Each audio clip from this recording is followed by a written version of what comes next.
that Donald Trump loves to watch Fox News, but does he ever pay attention to any other type of programming, especially programming from his opposition? Well, over the weekend, he tweeted a video that features our coverage on election night.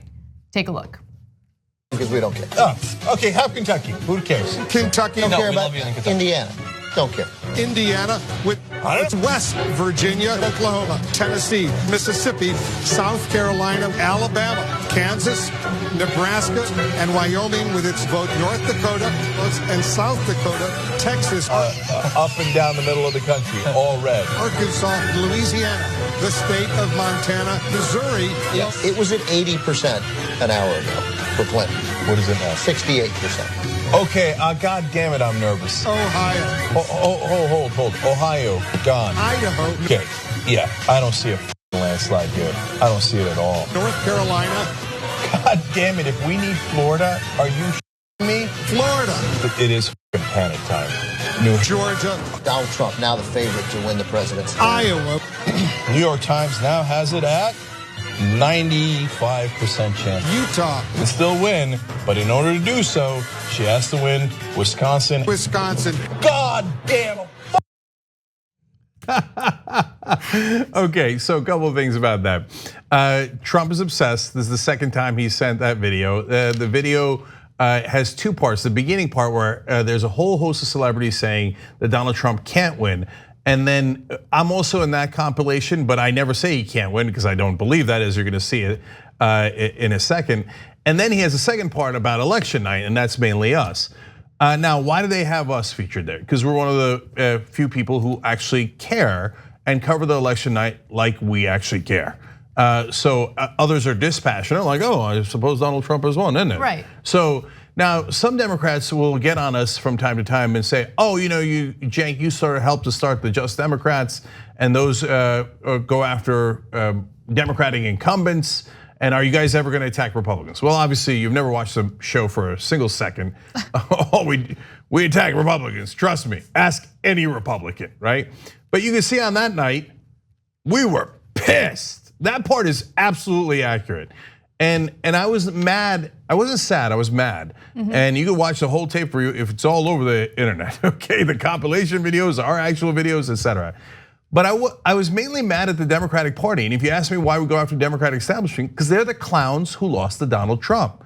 I told them they were going to lose if they kept going in that direction. They didn't listen. They thought we were biased. We turned out to be right. And then they come out, and now look at what they're looking to do now. They're looking to double down and go Joe Biden, Hillary Clinton 2.0. Make 100%. That same mistake. And we're the ones trying to warn you not to make that mistake. Yeah, so it's funny because people will send us that video or videos of us covering the election all the time, thinking, oh, we're gonna troll them and get under their skin. But more often than not, I kind of laugh at it. Yeah. I laugh at ourselves, right? Like, it's kind of amusing to watch, so I get it. But at the same time, you're absolutely right in that we don't do this because we're just looking to make some money. We do it because we're actually invested in the country's future. So yes, there was anger that night. I certainly felt anger. And I differ from you a little bit, Cenk. Yes, I certainly had that anger geared toward the failures of the Democratic Party. There's no question about that.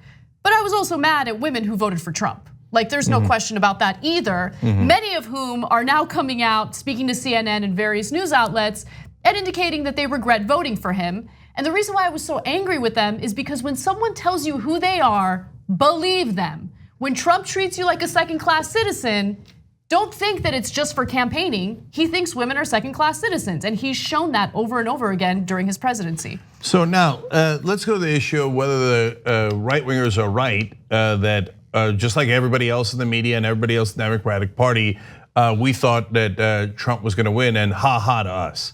Well, I was on ABC's This Week right after the DNC. This was when Hillary Clinton was at her very top. She never polled better than the day that we recorded this. Watch back then. I've got Trump at 279, 259. I gave him Florida, Ohio. You said he was a loser a minute ago. Wait a minute. No. Winning the presidency. No, listen. So in his life, he's had a great track record of failure, bankruptcies, running from Vietnam, everything like that. But he's a populist candidate when the country is angry, and you've run, and it's the most establishment candidate we've ever seen against him. It was a terrible idea by the Democrats to support Hillary Clinton. So you're so hot against him today because you think he's going to win. I'm very worried, and if the Democrats are not really worried that in this populist time Donald Trump doesn't have an excellent chance to win, they're completely wrong. And I remember the Saturday before the election, you had sent an email to various hosts at TYT, myself included, indicating that you were worried that Trump was going to win. Yeah, I wrote you guys saying I have an impending sense of doom, and I tweeted out a milder version of that on that same day. So I wrote back on November 5th, a couple of days before the election happened in 2016. I hope for once that the establishment is right and Hillary wins easily, but I wouldn't bet on it. I'm super nervous about this election. So if you're going, oh, the Young Turks got it wrong, in fact, it's ironic because you're the one who has it wrong. So the polling indicated Hillary Clinton was gonna win. I reported on that and I said, well, if the polling is correct, Hillary Clinton should win. But it is nowhere near where the other outlets have it. I remember we came in on that day and immediately started talking about how New York Times and Huffington Post were wrong. Huffington Post had it at 98.4% chance that Hillary Clinton was gonna win. Me and Ben Mankiewicz immediately started saying wildly off, totally off. And even on election day, with her winning in the polling, we said, watch out. He still has a very significant chance of winning. And unfortunately, we were right about that. So now I don't notice Donald Trump tweeting out our accurate predictions. I also don't notice them. He doesn't tweet out anything accurate. I mean, that's right, to be fair. He's never been accurate in his life. I also don't remember any of the right wing tweeting out 2018 election night. Because we show our emotion either way. Okay, we care about the news. And on 2018, we kicked your ass. I don't see any right-wing compilations of the night Alexandria Ocasio-Cortez beat Joe Crowley. Hey, if you're a right-winger, Joe Crowley was the #4 Democrat in the House, right? Yeah. I don't see you going around showing our video of me going, down goes Crowley.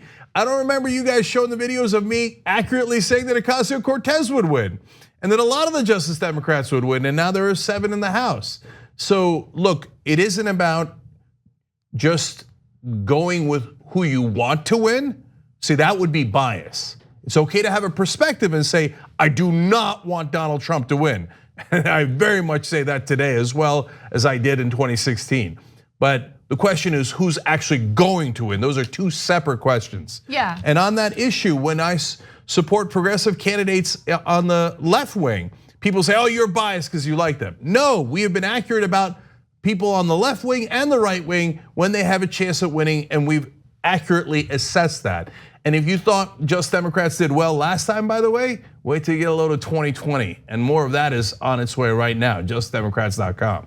One point that I wanna make is, look, it's just incredible how Trump's mindset is stuck on 2016, right? He's been in this perpetual mode of campaigning. He doesn't have any real interest in being a president. All he wants to do is campaign and also reminisce about 2016. He reminds me of Al Bundy obsessing over his high school football days, right? Like, let's move on. You're the president of the United States. Let's do something a little more productive with your time.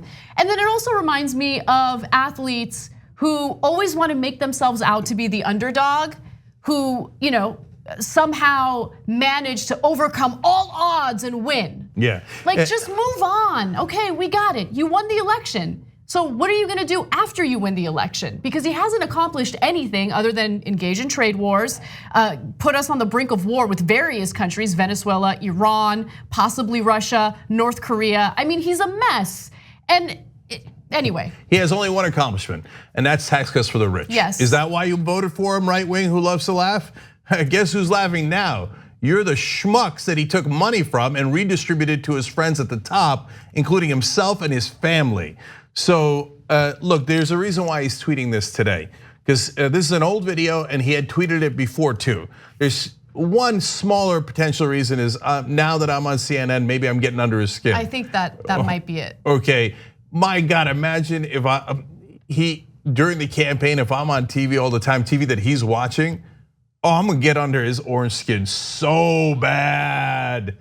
That loser, man, I'm gonna go after him and like no one's ever gone after him. And so that's going to be wonderful. But the larger reason is the polling came out and he's getting shellacked by the two leading Democratic candidates. Both Biden and Sanders now has a bigger lead than Biden does against Donald Trump. So Trump's like, oh, the socialists, crazy Bernie. Look, crazy Bernie's kicking your ass by 12 points. He actually has the biggest lead against Donald Trump. Why? A populist that actually wants to help people and raise their wages and isn't full of crap like Donald Trump. So that's the real danger, and that's why he's panicked and sending out these nostalgia videos about 2016, because it looks like 2020 is gonna be pretty bleak for him. And if you're not sure, hey, right wing, TYT.com, come and see on election night. On the go? Don't worry, we got you covered. You can still listen to TYT at our new podcast network. Find us on Apple Podcasts, the Google Play Store, or at tyt.com/podcast.